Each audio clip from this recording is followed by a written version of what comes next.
એકવાર ભગવાન શ્રી હરિ વૈકુંઠ લોકમાં શેષ રસ્યા ઉપર આંખો બંધ કરીને મનમાં હાસ્ય સાથે સૂતા હતા અને માતા લક્ષ્મીજી તેમના શરણોની સેવા કરી રહ્યા હતા. તે સમયે દેવી લક્ષ્મીએ ભગવાનને પ્રશ્ન પૂછ્યો કે ભગવાન, આપ તમામ જગતના પાલનહાર હોવા છતાં પોતાના ઐશ્વર્યના પ્રત્યે ઉદાસીન બનીને આ ક્ષીરસાગરમાં ઊંઘ લઈ રહ્યા છો, તેનું કારણ શું છે? શ્રી હરિએ પૂર્ણ હાસ્ય સાથે કહ્યું કે હે પ્રિય, હું ઊંઘી નથી રહ્યો, પરંતુ પોતાની અંતદ્રષ્ટિથી પોતાના તે તેજનો સાક્ષાત કરી રહ્યો છું, જેનો યોગીઓ પોતાની દ્રષ્ટિથી દર્શન કરે છે.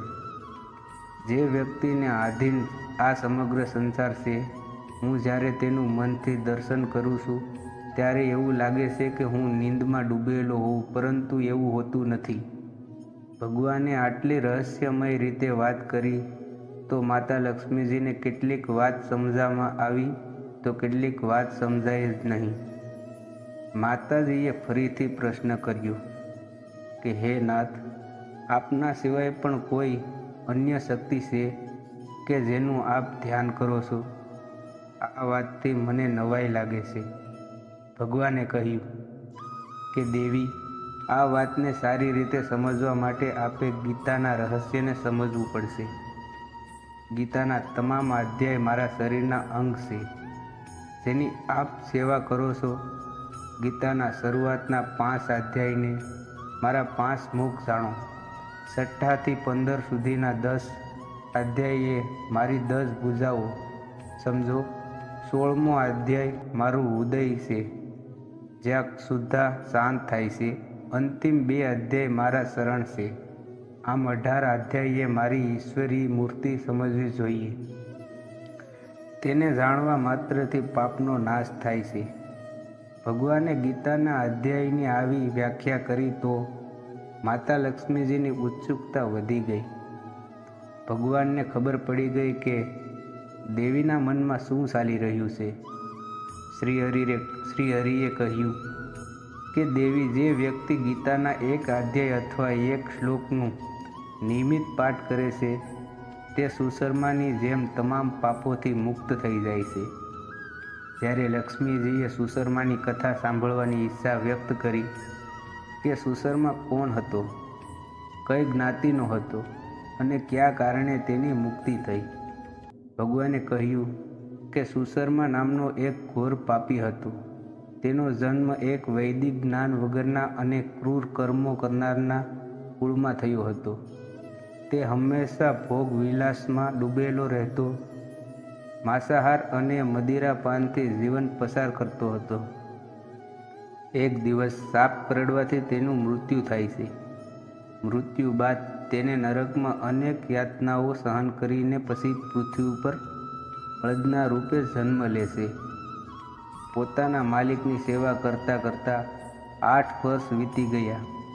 તેને ઓછું ભોજન આપવામાં આવતું હતું અને સખત પરિશ્રમ કરવો પડતો હતો. એકવાર બળદ મૂર્છિત થઈને બજારમાં પડી જાય છે. આ જોઈને બજારમાં અનેક લોકો ભેગા થઈ જાય છે અને બળદનું આગળનું જીવન સુધરે તે માટે પોતાના ભાગનું પુણ્ય અર્પણ કરે છે. આ ભીડમાં એક વેશ્યા આવે છે. તેને પાપ પુણ્યની ખબર નથી. તેમ છતાં સંકલ્પ કરે છે કે મેં જીવનમાં કોઈ પુણ્ય કર્યું હોય તો તેનું ફળ આ બળદને મળે. બળદ મર્યા પછી યમલોકમાં જાય છે. બળદના ખાતામાં જમા પુણ્યનો હિસાબ થાય છે ત્યારે એક આશ્ચર્યજનક વાત સામે આવે છે, જેને આલોકના કોઈ વ્યક્તિને કહેવામાં આવે તો કોઈ વિશ્વાસ જ ના કરે. બળદના પુણ્ય ખાતામાં સૌથી વધુ પુણ્ય વેશ્યાએ અર્પણ કરેલું દાનનું હતું. વેશ્યાએ આપેલા પુણ્યદાનથી બળદને નરકલોકમાં મુક્તિ મળે છે અને આ પુણ્ય ફળના લીધે તેને માનવ રૂપમાં જન્મ મળે છે અને મનુષ્ય જન્મ આપતા પહેલાં તેની શું ઈચ્છા છે તે પૂછવામાં આવે છે. આવું સૌભાગ્ય કરોડોમાં કોઈ ધર્માત્માને મળે છે. માનવના રૂપમાં જન્મ લેવા પહેલાં તે માંગે છે કે હે પ્રભુ, બળદની યોનિ મને મારા પૂર્વના કર્મનું ફળ ભોગવવાનો દંડ રૂપે મળી હતી. એટલે મારી ઈચ્છા છે કે મનુષ્ય જન્મ મળ્યા પછી હું એવા કોઈ કર્મ ના કરું કે જેનાથી મારું ભાવિ ખરાબ થાય. પરમાત્માએ કહ્યું કે તો તારી શું ઈચ્છા છે? ત્યારે તેને કહ્યું કે મને એવી શક્તિ પ્રદાન કરો કે મને પૂર્વ જન્મ સ્મૃતિ યાદ રહે, જેનાથી હું કોઈ ખરાબ કર્મો ન કરું. પરમાત્માએ તેની ઈચ્છાઓ સ્વીકાર કર્યો અને તેની ઈચ્છા પૂર્ણ કરી. મનુષ્ય જન્મ મળ્યા પછી સૌથી પહેલાં તેની ઉપર જેને ઉપકાર કર્યો હતો તેનો બદલો ચૂકવવાનો નિર્ણય કર્યો. પૃથ્વી પર આવીને પ્રથમ જેના પુણ્યથી તેને મુક્તિ મળી હતી તે વેશ્યાને શોધવા નીકળે છે અને તે વેશ્યાને મળીને તમામ હકીકત કહે છે કે હે દેવી, આપ ધન્ય છો. આપ જે કર્મ કરો છો તે તો નિષ્કર્મ કહેવાય. તેમ છતાં આપણી પાસે આટલા સંચિત પુણ્ય કેવી રીતે ભેગા થયા તે નવાઈની વાત છે. હું એ જાણવા માંગુ છું કે આપે કયું પુણ્ય મને અર્પણ કરેલું કે જેના લીધે મને નરકલોકમાંથી મુક્તિ મળી. વેશ્યાએ એક પોપટની તરફ ઇશારો કરીને કહ્યું કે આ પોપટ દરરોજ કંઈક બોલે છે. તેને સાંભળીને મારું મન પવિત્ર થઈ ગયું છે અને તે પુણ્ય મેં તમને અર્પણ કર્યું હતું.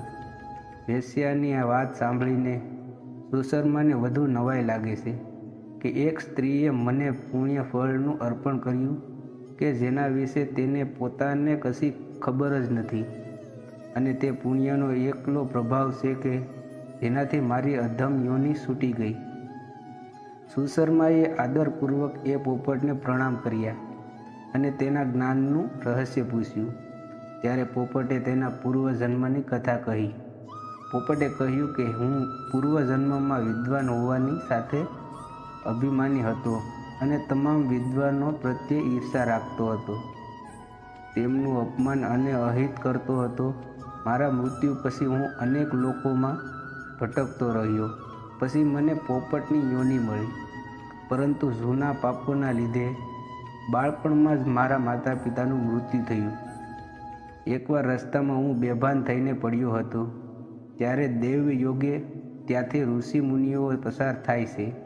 મને આવી અવસ્થામાં જોઈને તેમને દયા આવે છે અને મને પોતાની સાથે લઈ જાય છે. આશ્રમમાં આવીને મને એક પિંજરામાં પૂરી જ્યાં વિદ્યાર્થીઓને ભણાવવામાં આવે છે ત્યાં મૂકી દે છે. હું ત્યાં સમગ્ર ગીતાનું જ્ઞાન શીખ્યો. સાંભળતા સાંભળતા ગીતાનો પ્રથમ અધ્યાય મને કંઠસ્થ થઈ ગયો. શ્રીમદ ભગવદ્ ગીતાના બીજા અધ્યાયો મને શીખવા મળે ત્યારે પહેલાં એક શિકારીએ મને આશ્રમમાંથી ચોરી લઈ આ દેવીને વેચી દીધો. હું મારા સ્વભાવશ આ દેવીને દરરોજ ગીતાનો શ્લોક સંભળાવતો અને તે પુણ્ય આ દેવીએ આપને અર્પણ કરેલું, જેના ફળ સ્વરૂપે આપને નરકની યાતનામાંથી છુટકારો મળી મનુષ્યનો જન્મ મળ્યો છે. શ્રી હરિએ લક્ષ્મીજીને કહ્યું કે દેવી, જે મનુષ્ય ગીતાનો એક અધ્યાય વાંચે છે કે સાંભળે છે તેને ભવસાગર પાર કરવામાં કોઈ તકલીફ પડતી નથી. ભગવાને શ્રીમદ ભગવદ્ ગીતાના વિભિન્ન અધ્યાયને પોતાના શરીરના અંગ બતાવી કહ્યું કે ગીતામાં સાક્ષાત મારો વાસ છે. ગીતાનો સ્પર્શ કરવાનો અર્થ છે આપ શ્રી નારાયણના અંગોનો સ્પર્શ કરી રહ્યા છો. ભગવાનનો સ્પર્શ કરીને સુગંધ લેવાથી કોઈ અસત્ય નહીં બોલે. આવા વિશ્વાસથી કોર્ટમાં ગીતા ઉપર હાથ મૂકીને સોગંદ લેવામાં આવે છે.